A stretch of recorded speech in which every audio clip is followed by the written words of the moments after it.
Meus queridos irmãos e irmãs, todos os anos, no quarto domingo da Páscoa, nós celebramos o Dia Mundial de Oração pelas Vocações Sacerdotais. E é o Domingo do Bom Pastor. Para a gente entender qual é a vocação do sacerdote, como é que nós podemos rezar pelos sacerdotes, nós temos que entender como é esse sacerdote Jesus e como é que ele é para nós o bom pastor. Vamos então fazer uma pequena reflexão. É o seguinte, vejam, no Antigo Testamento, os sacerdotes, eles ofereciam um sacrifício que não tinha nada a ver com eles. No Antigo Testamento, os sacerdotes ofereciam touros, ovelhas, bodes, não é? No entanto, com Jesus, no Novo Testamento, as coisas mudaram. Jesus reformulou o sacerdócio de forma radical. Por quê? Porque a partir do sacrifício de Cristo na cruz, agora, o sacerdote do Novo Testamento oferece a si mesmo. E oferece a si mesmo como vítima. Jesus é a vítima de amor pela nossa salvação. Então, é por isso que todos os sacerdotes ordenados, todos os padres, se eles quiserem ser verdadeiramente sacerdotes do Novo Testamento, eles precisam ser sacerdotes e vítimas. Mas tem um problema.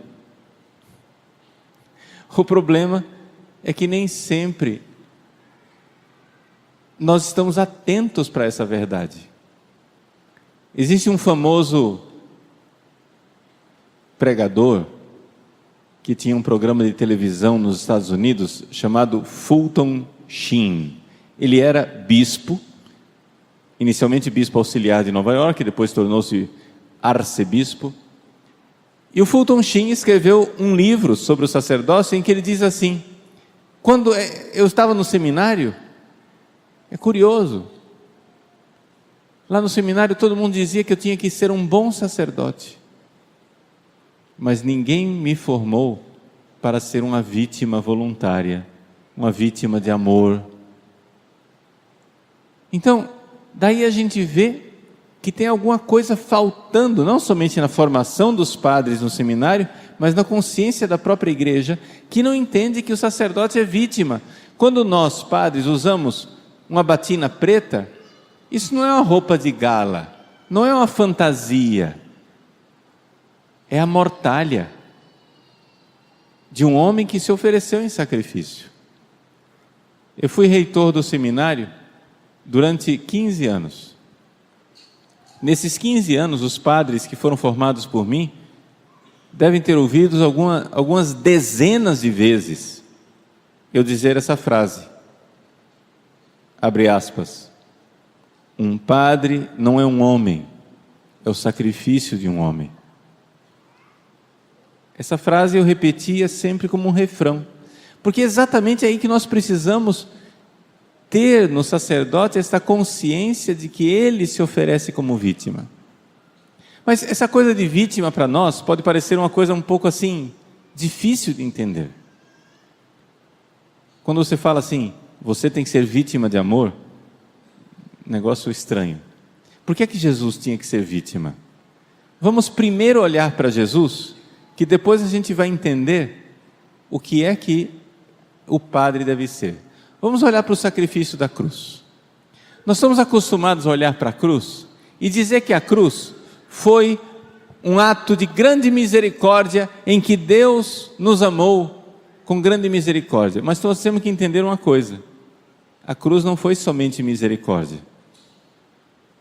A cruz foi também um ato de justiça. Calma, a palavra justiça eu sei que ela causa em nós uma certa repulsa. Por quê? Porque quando você diz que a cruz foi um ato de justiça, você pensa imediatamente: nossa, que Deus sanguinário, que Deus sanguinolento, que precisa de derramamento de sangue para fazer justiça. Mas não é nada disso. Calma. Na cruz, Jesus deu a Deus o amor que Deus merecia. Essa é a justiça. Deus nos ama infinitamente. Se nós vamos fazer justiça com Deus, nós precisamos dar a Ele um amor infinito, mas tem um problema: os seres humanos não dão conta de oferecer a Deus amor infinito. Vejam, até Nossa Senhora, São Luís Maria Grignon de Montfort, que escreveu o Tratado da Verdadeira Devoção, ele diz no Tratado da Verdadeira Devoção que o amor de Maria, perto do amor de Deus, é um átomo. Vejam, Maria Santíssima, puríssima, imaculada, o amor dela é um átomo. Deixa eu explicar melhor ainda. Vejam, o amor de Nossa Senhora é maior do que o amor de todas as criaturas. Se nós colocarmos na balança, de um lado, o amor de todos os anjos, de todos os santos, de todos os tempos, e do outro lado da balança, o amor da Virgem Maria, o amor de Nossa Senhora é imensamente maior do que o amor de todos os anjos e todos os santos juntos. E São Luís diz que esse amor imenso, o amor da Virgem bendita, o amor da Mãe Santíssima, é um átomo diante do amor de Deus. Por quê? Porque nós, criaturas, não conseguimos dar a Deus o amor que Deus merece. Então vejam, se é assim, nós estamos condenados a uma injustiça eterna. Por quê? Porque por mais que as criaturas deem a Deus o amor que Deus merece, do outro lado Deus nos dá um amor infinito que a gente não consegue nunca alcançar. E a balança vai ficar sempre descompensada. Se a justiça é dar a Deus o que Deus merece, nós nunca daremos a Deus o que Ele merece. E vai ficar sempre em déficit. Mas Deus quis, na sua infinita misericórdia, realizar o infinito ato de justiça que é a cruz. Deus se fez homem, Ele mesmo, Deus se fez homem igual a nós. E agora existe um coração humano, um coração de um ser humano que consegue dar a Deus o amor que Deus merece. É o coração de Jesus. Então na cruz, nosso Senhor Jesus Cristo faz um ato de justiça, dando a Deus o que Deus merece. Mas Ele também faz um ato de misericórdia. Por quê? Porque Ele não nos dá o que nós merecemos. Nós merecemos o inferno. Sim. Se você acha que você não merece o inferno, é porque você, desculpa, é um iludido. Põe o pé no chão, acorda para a vida e saiba que todos nós, por nosso egoísmo e nossos pecados, nós merecemos o inferno. Então, se Jesus na cruz fosse fazer justiça estrita, dando a Deus o que é de Deus e a nós o que é nosso, Ele daria a Deus amor infinito e a nós a condenação eterna, que é o que nós merecemos. Mas Ele não fez isso. Ele deu a Deus amor infinito e a nós Ele deu amor infinito também. E nós que merecíamos o inferno, na cruz recebemos amor. Ele é o bom pastor que dá a vida pelas ovelhas. Nós, ovelhas, estávamos desgarradas e perdidas, e o lobo voraz, Satanás e os seus demônios, como cães raivosos, estavam se abatendo sobre o rebanho. Meus irmãos, é essa figura mais clara daquilo que nós vivemos. O que nós vivemos no dia a dia são aqueles cães raivosos, aqueles lobos vorazes que vão arrancando os nossos pedaços e nos levando e nos agarrando e com seus dentes nos arrastando para o fogo do inferno. Jesus, nosso Deus bendito, nosso bom pastor, enfrenta o lobo, e nessa luta ele morre, e morrendo nos salva. Jesus é o bom pastor que se dispôs a enfrentar o lobo e morrer no nosso lugar. O bom pastor dá a vida pelas ovelhas. Eis aí. Agora nós entendemos o que é ser sacerdote e vítima.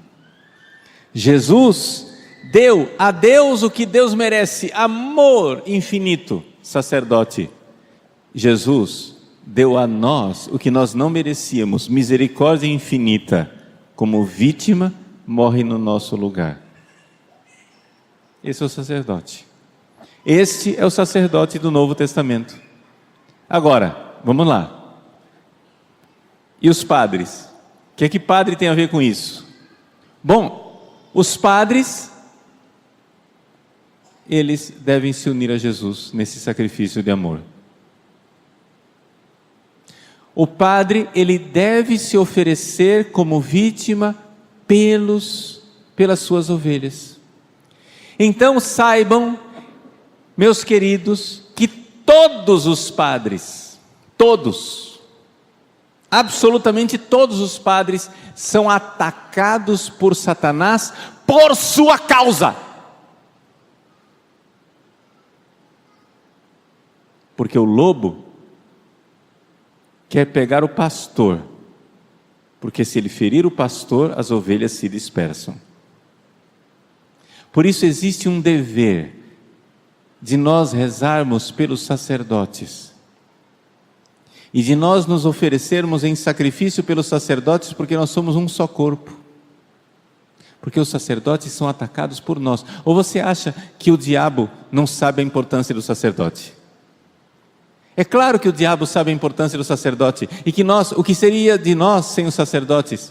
Porque se nós não tivéssemos sacerdotes, não haveria o médico que enfaixa as ovelhas feridas no confessionário. Se nós não tivéssemos sacerdotes, não haveria o bom pastor que leva as ovelhas para as pastagens verdejantes, o alimento da Eucaristia. O que seria de nós sem a confissão e sem a Eucaristia? Meus queridos, nós estaríamos perdidos. Nós estaríamos perdidos. Nós precisamos de santos e generosos sacerdotes, nós precisamos de vocações sacerdotais, porque sem o remédio da confissão e sem o alimento da Eucaristia, nós iremos todos perecer, a igreja irá acabar. Veja, a igreja poderia delegar muita outra coisa para os sacerdotes, para os fiéis. A igreja poderia deixar toda a parte administrativa para os fiéis, tudo, né? Tudo pode ser delegado, mas tem uma coisa que nós não podemos delegar: a confissão e a missa. Isso só os sacerdotes podem fazer, e o padre existe para isso. O padre existe para o confessionário e para o altar. O padre existe porque ele é o pastor, mas ele, sendo o pastor que enfaixa as ovelhas feridas e dá de comer às ovelhas famintas, o Satanás sabe da importância do padre e irá atacá-lo.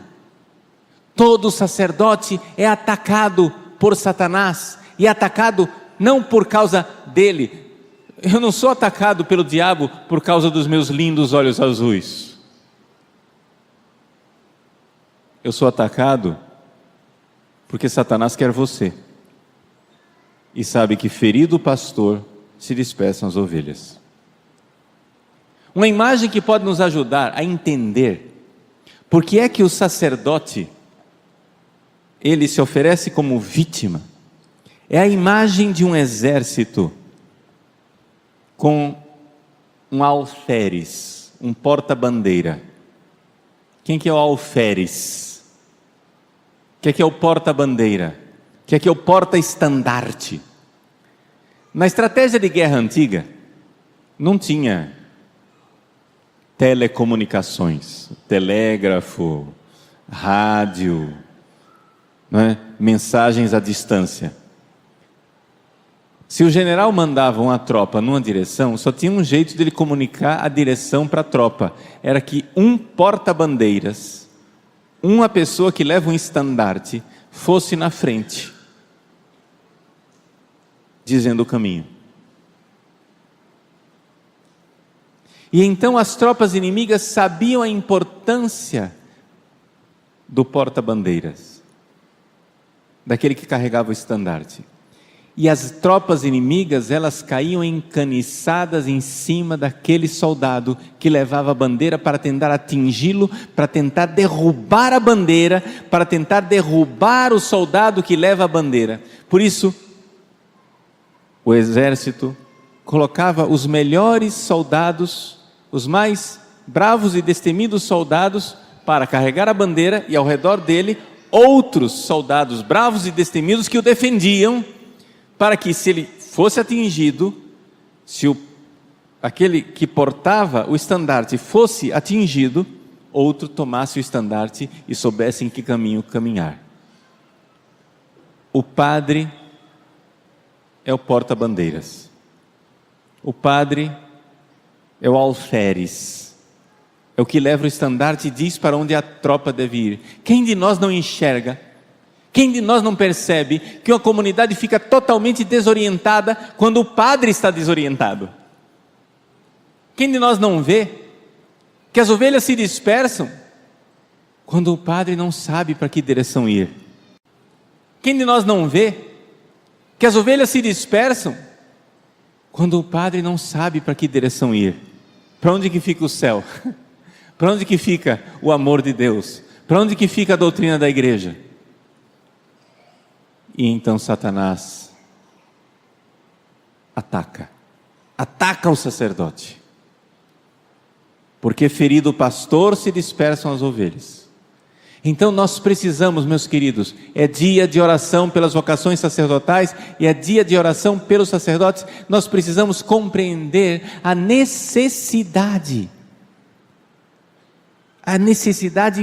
fremente, imensa que nós temos de rezar pelos nossos sacerdotes, e não somente rezar, nos oferecermos como vítimas pelos sacerdotes.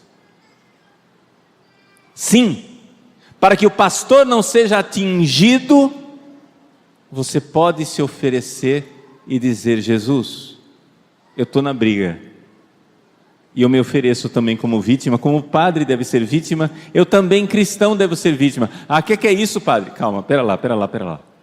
Deixa eu explicar para você. Você está assustado, né? Você assustou. Porque eu comecei dizendo que Jesus é vítima. Agora diz que o padre é vítima. Até aí, está tudo tranquilo e favorável. Mas agora você tem que ser vítima? Opa! Por que você tem que ser vítima? Deixa eu explicar. Porque se você entende o amor de Jesus, essa é a reação mais óbvia. Deixa eu explicar para você. Veja, eu iniciei a minha homilia dizendo que Jesus deu a Deus o que é de Deus e deu a Ele o amor infinito que Deus merece. E disse também que Jesus deu a nós o que nós não merecemos. E nos deu misericórdia infinita, e morreu como vítima por nós. Até aí você entendeu? Entenderam isso? Todo mundo entendeu? Quem entendeu diz amém? Muito bem, você entendeu. Agora o problema é o seguinte: você só entendeu aqui, na cabeça. Porque se você tivesse entendido no coração, você ia ter uma reação diferente. Sabe qual é a reação diferente? Quando você entende o amor com o qual Ele amou você, quando você entende com o coração que Ele se fez vítima por você, você quer ser vítima por Ele, porque amor com amor se paga. Gente, a reação espiritual de uma pessoa que realmente entendeu o amor de Deus na cruz é querer morrer por Jesus. E se você não está querendo morrer por Jesus, é porque você ainda não entendeu. Você entendeu só aqui na cabeça, não desceu para o coração. E o nosso caminho espiritual, aquilo que nós precisamos fazer realmente, de transformação espiritual, é que nós precisamos meditar, precisamos rezar, precisamos pedir para Jesus: Jesus, eu quero entender o vosso amor por mim, Senhor. Então, meditando o amor de Cristo por mim, você vai querendo amar Jesus de volta. E você vai amando Jesus de volta, a tal ponto que chega uma hora que você quer ser vítima por Ele. Você chega e diz assim: mas padre, pelo amor de Deus, o senhor está me assustando. E que tipo de vítima é essa? Calma. Você será a vítima que Deus quer que você seja, assumindo a cruz que Deus colocou para você. Porque quando Deus pensou você, Ele pensou com a sua cruz. Qual é a cruz que você tem que carregar? Pode ser que no momento seja uma cruz pequena, pode ser que seja uma cruz grande.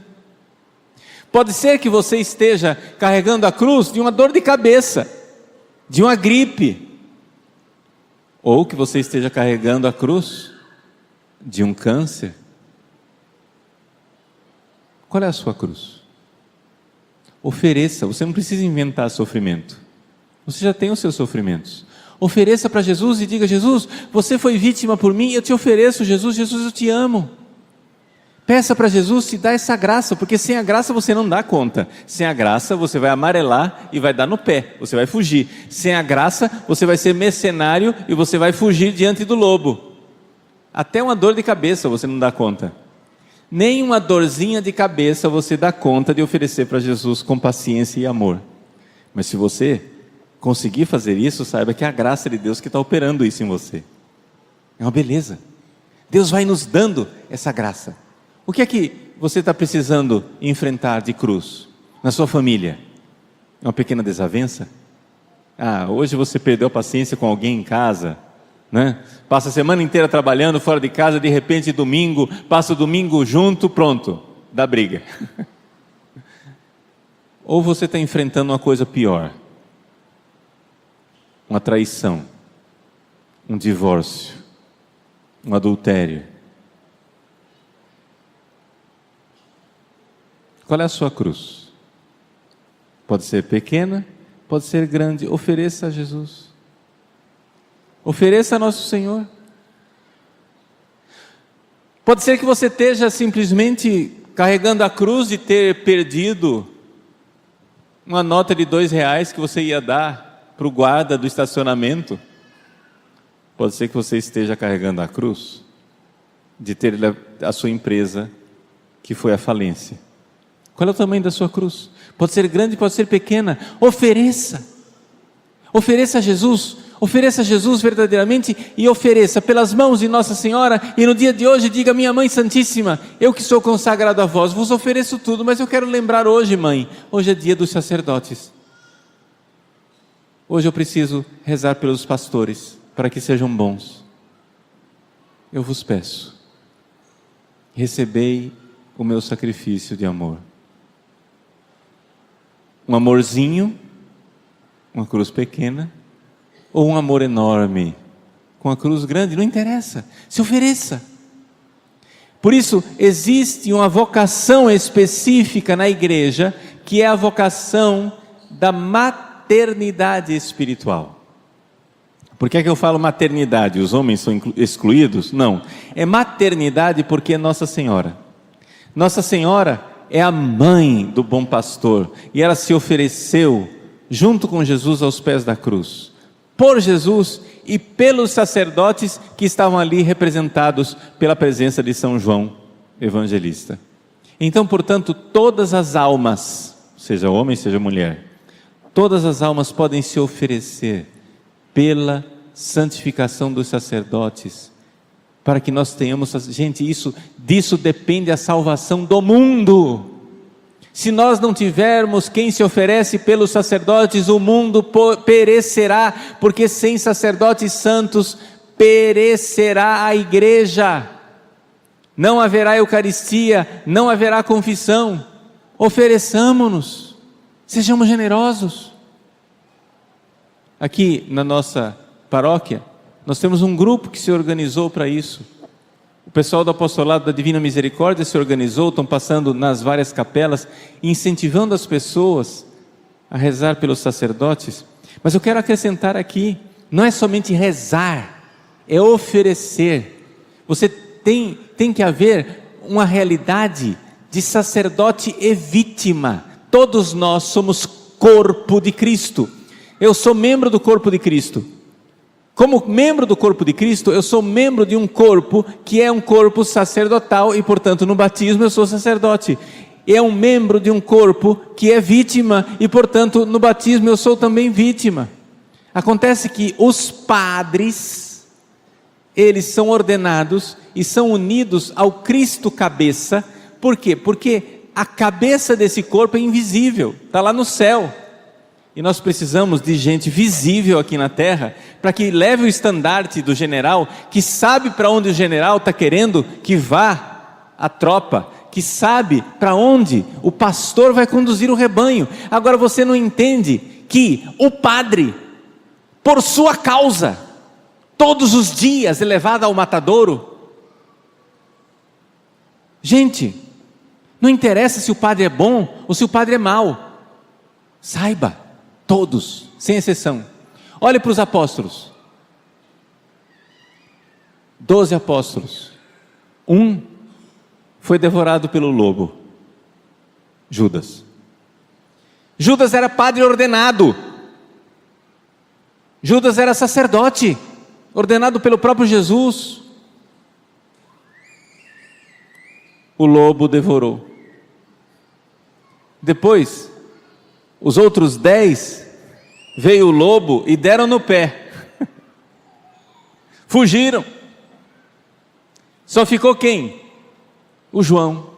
São João Evangelista ficou aos pés da cruz junto com Nossa Senhora. Ele que ficou junto de Nossa Senhora, ele perseverou até o fim. Faça a estatística, 7% de perseverança. Mas você não entende que seja Judas, seja João, seja os outros 10, todos foram atacados pelo demônio, pelo lobo, por Satanás, por causa de você, por nós.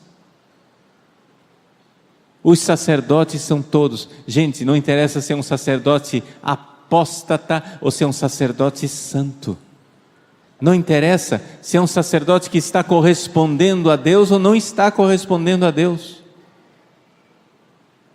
Você depende da Eucaristia e você depende do confessionário. Rezemos, nos ofereçamos. Por quê?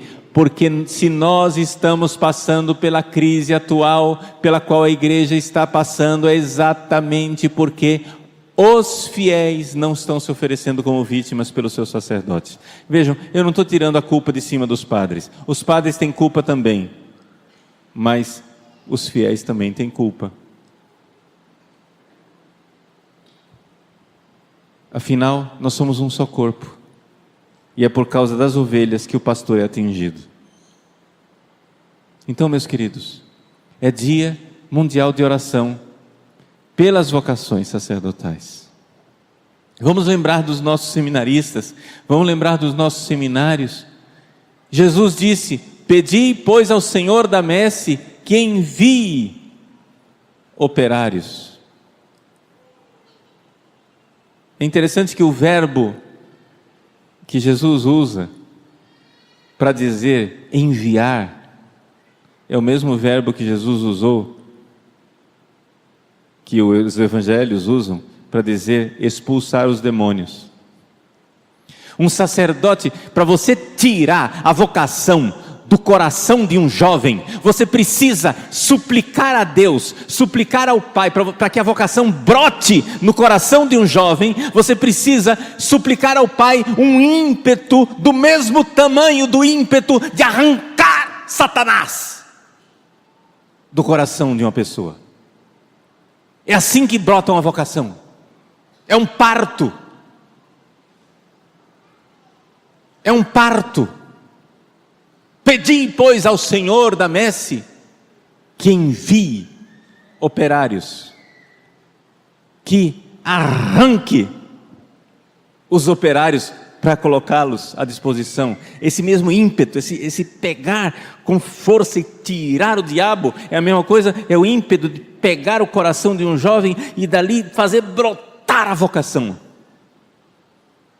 Mas se nós não rezamos, se nós não nos oferecemos, todos pereceremos, absolutamente todos. O que será de nós se na hora da morte não tivermos um padre ao nosso lado para nos dar absolvição? O que será de nós se nós não pudermos mais receber o corpo de Cristo? Meus irmãos, rezemos, nos ofereçamos. E se você sente mesmo que essa é a sua vocação, se organize. Se organize em grupos de mães espirituais. Mas é necessário você entender que não é só rezar. Você entende que não é só rezar? É oferecer como vítima. Não estou pedindo para você pedir para Deus mais sofrimentos. Não precisa de mais sofrimentos. Você já tem os seus. Começa com o que você já tem. Mas você precisa oferecer, porque cada sofrimento e cada dor que você tem é uma moeda preciosa, é uma moeda de ouro que você oferece no resgate de sacerdotes que estão precisando. Nunca a igreja passou por uma crise desse tamanho, como nós estamos passando agora nos nossos tempos. Mas eu tenho uma boa notícia para dar. Todas as vezes que a igreja passa por uma morte, tem uma grande ressurreição. Se nós fomos escolhidos para viver nestes tempos, os tempos da maior morte, é porque nós somos parte da preparação da mais bela e linda ressurreição que a igreja irá viver. No futuro, mesmo que nós não estejamos vivos para ver, as gerações futuras irão olhar para as nossas gerações que se ofereceram como vítimas de amor, irão dizer: benditos sois vós, benditos e benditas, vós que vos oferecestes como vítimas de amor, para de tanta morte e de tanta miséria, fazer brotar esta bela ressurreição.